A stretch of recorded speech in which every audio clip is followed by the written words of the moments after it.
guys, pumunta kami ng bangko. Nagdi-deposit kami kahit konti. Alam niyo ba, pag nagkakapera ko, kahit konti nag-iimpok ako. Maganda na yung may nadudumot ka kahit paano. Pag nangangailangan ka.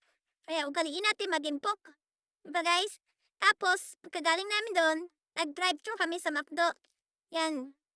Dito na yung aming pananghalian. Para hindi na kami magluluto pag uwi. Yan. Hintay-hintay lang kami, tapos ayan, nakuha na natin ang ating orders. Bahay na natin kakainin, guys. Sarap yan. Tatlo kami, syempre. Para sa tatlo katao yan. Mm.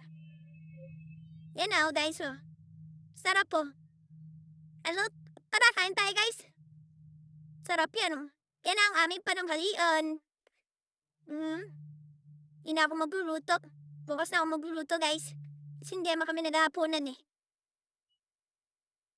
Salamat sa inyong panonood, guys.